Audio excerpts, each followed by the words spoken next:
more range of motion you start off with, the more range of motion you can include in your game. This quick stretch routine also doubles as a short warm-up for some light to moderate activity. Breathe deeply. Since we are starting from the ground up, the first stretch we'll be doing in this series will be the press up and hold, or the cobra stretch. Remember, I'm demonstrating, I'm explaining, I'm instructing. I want you to understand what I'm doing, not just see it. Next, we go from the quadruped position and push our hips back into the prayer stretch. This helps stretch out our lats, our hips, lower back. After the prayer stretch, then we'll reach under the arm that's stretched overhead to stretch the shoulders and back.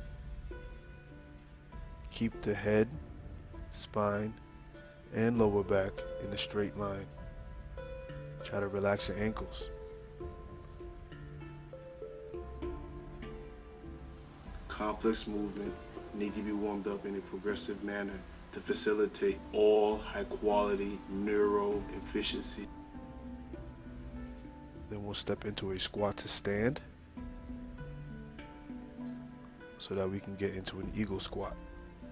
Remember to push your elbows into your knees, relax, and push your hands together.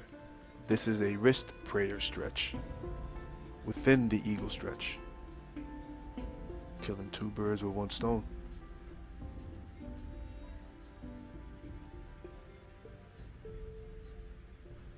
Push your palms into the ground. Make sure you're bending from the hips and not the waist. Going into a cat camel to mobilize in the spine in general. These warm-ups are necessary, even if you don't want to do it. But you'll thank yourself later. I pull my Achilles to get more of a hamstring stretch. I like to point my toes in to hit the hamstrings at a different angle, as the toe touch stretch is already easy for me. So this gives me an added variation. You can stop with your hands on the floor if you're not that flexible. So keep your warm-ups between 10 and 15 minutes at the most. Keep them above 5 at the least. This warm-up should take about half the time. Putting your palms on the lower back, you're going to lean back as much as you can into a thoracic extension while stabilizing your lower back. This opens up the chest and shoulders as well as stretches your back. It also stretches the front of your neck. Make sure you come out your stretch nice and slowly and breathe. The goal here is to increase flexibility, not to hop in and out of stretches. You don't want to injure yourself or get back to being intense after you just loosened yourself up because you hopped out of stretch too fast. So take your time. Alright, let's get the show on the road. You always want to check to make sure you have enough space to do your movements. You don't want to be kicking walls or banging into stuff while you're doing your drills. After you feel you have your comfortable spacing, then you proceed with the next drill, which is the four-way lunge. This four-way lunge works on your coordination, your timing, as well as helps you judge your stepping distance when you're doing your move. The goal is not to go as fast as you can, it's to execute each move successfully and have each step be with balance. This serves as a foundation for the actual drill, in which you're working on coordination with the dribble move between the legs and behind the back. We are working on control, judging your distance when stepping, coordination in terms of moving your body and the ball together, and rhythm. Once you get the rhythm, the speed will come naturally. Take your time, don't force it. Again, every room will be different, so your stepping will be different in each case. You want to make sure you maintain that pivot so as to not travel, so to speak. Each step provides you with a chance to judge your distance. Once you have good timing, once you have that comfortable distance, your body will go to that naturally. You don't have to think about it all the time. The progression to this four-way lunge is with an alternating step. It's the same movements except that you are switching pivots after each set of lunges, keeping the defender on his toes. Trying to maintain your pivot strengthens your right leg and your glutes, as well as your core. This also serves as a conditioning exercise. So after each 4 lunges, you will switch pivots and repeat the exercise. The application to these coordination drills vary, but you can see them in people's games. Breaking ankles. You want to take your time to build your rhythm. The lateral movements are a side step and a back step lunge, and the front and back steps are done front to back. You don't want to step too wide. Keeping our balance on the single leg while moving the other leg and the ball, coordinating it, controlling our body, keeping our imaginary defender on his toes. Now we move on to ghost dribbling. We want to focus on throwing that ball left and right, touching the ground, maintaining our balance, making sure your feet grip the ground, keep your upper body loose and relaxed. I usually use a ladder or pyramid down from 5 touch, 4 touch, 3 touch, 2 touch, 1 touch. Each touch I'm alternating hands. Some people may wonder, what is the ghost dribbling for? It has no application in the real world, i.e. games. But truthfully speaking, it does. It's just very subtle. Take a small break. The timing of when to use these moves, the timing of when to execute these moves will be expressed on its own. You just have to understand the purpose of why it's done. As you cannot guess what the defender will do, you only could intuitively react. Just make sure your moves are crispy. When the fatigue sets in, you'll start to mess up.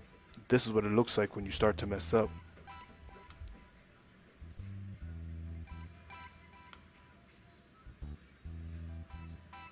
You always want to make sure you measure out your footwork accordingly to make sure you're balanced. It also helps with your breathing. Again, we're going to repeat the same structure, but now we're throwing that ball back and forth behind our backs. We don't have to start from 5. We could actually start from 3 or less if we want. I prefer 3, but you could start from 5 if you feel like you want the extra work. Make sure you're not leaning too far forward. Make sure your hips are almost as low as your knees to keep your upper back straight.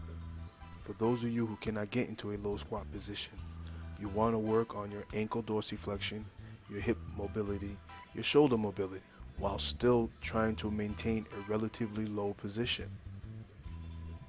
Application of this could be seen in a double crossover, sometimes triple crossover. You want to focus. If you do this too long, you're going to lose focus and start to mess up. As soon as you start messing up, stop. Progressing through these drills in this way lets me coordinate myself. It's not a game out there. Training's not a game. We're not here to waste time. We're here to get by the defender. Now, from between the legs, the same ladder, you could also start from 5 or 3. 3 count, touch. 3 count, touch. The more effective you get at it, the quicker the touches become. As your body builds these movements and gets used to these movements, as you condition yourself to get used to these movements will become more and more smooth. As your movements become smoother, they will also become faster. Again, we progress down until we're touching, alternating touches with each throw. Bap, bap. That's what the move is for. Bap, bap. Just like that. Throw that ball back and forth. As soon as you start messing up, stop. Now we're progressing to the next set of exercises. Still continuing with the ghost dribbling. We're going to go around the leg with a step forward. So we're going to step forward, around the leg, step back, around the leg. Switch legs with the step forward. So step forward with the right, around the leg, step forward with the left, around the leg. and keep alternating. Do about 3 each leg, take a small break, and repeat. Get the fundamentals down, and the purpose of why it's done will be understood naturally. That way, it can express on its own. You want to move your hands as quick as necessary to provide control for that ball. You want to pretend that it's on a set of tracks, and those tracks are going around your leg. And your hand is that engine controlling that ball to maintain it on the tracks. The progression from this next exercise is the figure 8 ghost dribbling. Same concept, you're just doing figure 8s now. Again, you want to keep your back straight. You don't want your hips higher than your head. Make sure you get low enough to maintain that universal athletic stance. Breathe, control, breathe with control. Again, while some may not have the flexibility to get into a full squat or a low squat, that's what you want to work on. You want to work on your ankle dorsiflexion, your hip flexibility, and your shoulder mobility. These next set of ball handling drills focus on triple threat as well as pre-shooting. The first drill we have is the catch and face drill. The first couple catches, we caught the ball in the shooter's pocket just for the first couple reps. The next reps after that, pulled it deeper into our pocket, right on our hip. Get used to catching, pulling that ball into our hip, always landing on 2 feet, always maintaining our balance. Ankles, hips, and shoulders. Get the fundamentals down, and the purpose of why it's done will be understood naturally. That way, it can express on its own. The progression from that is we're going to catch and rip across our hip to the opposite hip. Same thing, maintain our balance. So catch, rip across the hip. Make sure your feet are balanced, wide enough so you don't topple over.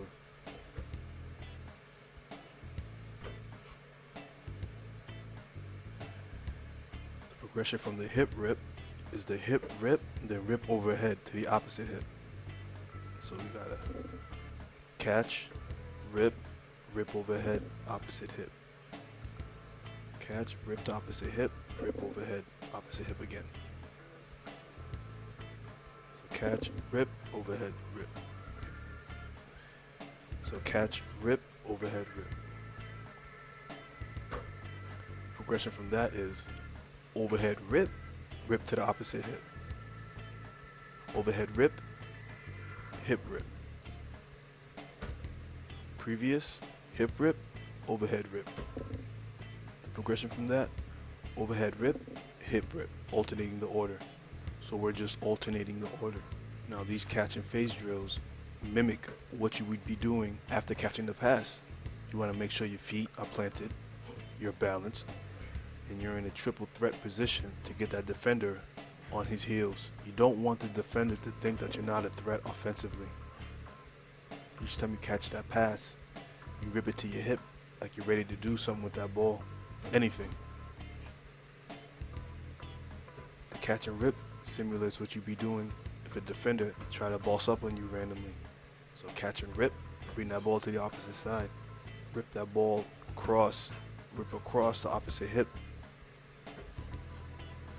Ripping across to the opposite hip and bringing it overhead is in case you want to bring that ball to the other side after ripping it to the hip. For whatever reason, you might go that way. That might be your shooting pocket. So we move on to the next set of pre-shooting drills. These involve shooter squats to get the legs fully warmed up. We progress from stationary shooter squats to explosive shooter squats, where you drop into a squat position as opposed to squatting down. Notice the subtle movements of the feet. Really only one foot should be moving, as you don't want to teach yourself traveling before a jump shot, but both feet move because off a catch it wouldn't really matter, as you would land without establishing your pivot yet. Progression from the quick shooter squats is a stepping shooter squat, in which you step into the squat, then quickly step under the ball. Again, this involves quickness, hamstring muscles, flexibility, and the ability to get under the ball quickly. You want to step into it. Boom. like you're pulling up after stopping on the dime. Get under that ball and launch. You have to get under the ball. Getting under the ball is where the power comes from for your pull-up jump shot. Progressing from the pre-shooting drills and the shooting squats, notice we are catching and squaring up for the shot, still trying to get underneath the ball, just like we previously warmed up to. Focus on getting underneath that ball. Still stepping into it. 1, 2. Sometimes you might hop right into it, making sure you land on both feet. Catch, bring it to your shooter pocket. Catch, shooter's pocket. Getting low. Catch, shooter's pocket. Getting low. Now that our legs are warmed up, we progress to the next drill.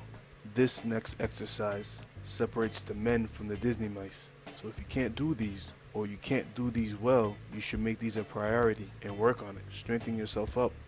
Step your game up. Again, we are progressing through these in a progressive manner.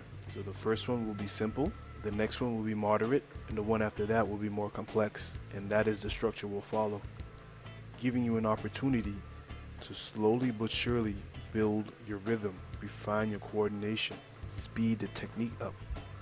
Always focusing on maintaining your balance. The first movement of the basketball push-up burpee planks involves pulling the ball into your hip pocket. The progression from that is pulling the ball into your shooter's pocket. And the complex version of that is pulling the ball into your shooter's pocket and up faking.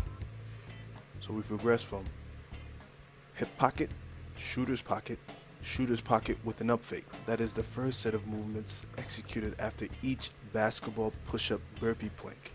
As we progress through these drills, each one gets refined because of the previous. That last one was my best one right there. Now we progress to the next set of basketball push-up burpees. These have an added challenge of different moves, but we're still focusing on the same general things. Maintaining our balance, breathing, and not executing anything until we have our balance. And you don't want to injure yourself trying to balance on that ball when you're fatigued. We're aiming for quality, not quantity. Doing these moves 20 times sloppy is not the goal. We want 5 times with perfection. That is way more effective.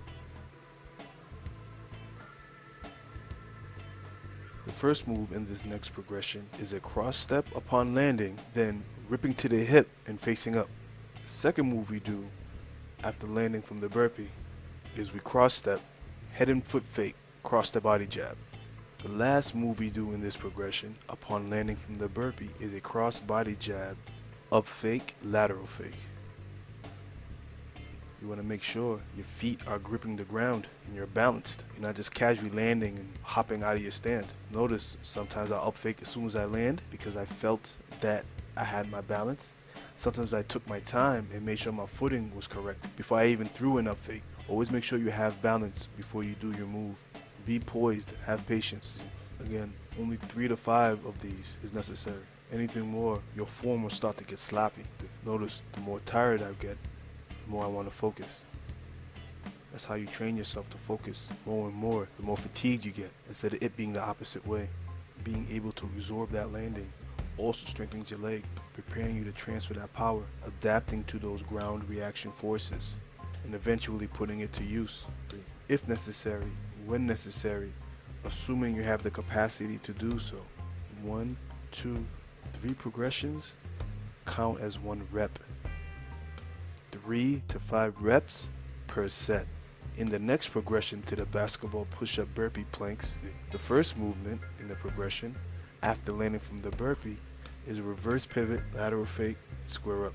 The next movement in this progression, you execute a jab step from the reverse pivot, double up fake, cross jab step, return and square up. The last movement will be a lateral fake from the reverse pivot, up fake, cross body jab, making sure that ball is on your hip. First movement is a lateral fake from the reverse pivot, square up. Second movement is a jab step from the reverse pivot, double up fake, cross jab step, square up. The third movement in this next progression is after you land from the burpee, you will do a lateral fake from the reverse pivot, Up fake, cross jab step. The hip rip and square up is what you do after every move to reset your balance. Now, your breaks between each of these progressive cycles should only be 20 to 45 seconds. Just enough to catch your breath, get the feeling back in your arms, and start again. After you do your progression, take a small break, repeat 3 to 5 sets. Anything more will tire you out unless you have the push-up strength already, i.e. you could do 50 plus push-ups in a row. These particular movements involve your strength combined into ball handling. One of my secret movements to conditioning your body, preparing you for the game. This is how you step your game up in a progressive manner. So the first exercise will be easy, the second one will be moderate, the third one will be more complex. These moves serve as a basis for your triple threat moves upon catching the ball, on the wing, on the elbow, sometimes on the post. Being able to rip by the defender, move that ball while maintaining your balance helps you score and get to that basket. Stay focused so you don't lose your balance. That's how you avoid injuries. Don't forget what you're doing these movements for. This is all about long-term athletic development. But it starts with getting better tomorrow. Step your game up.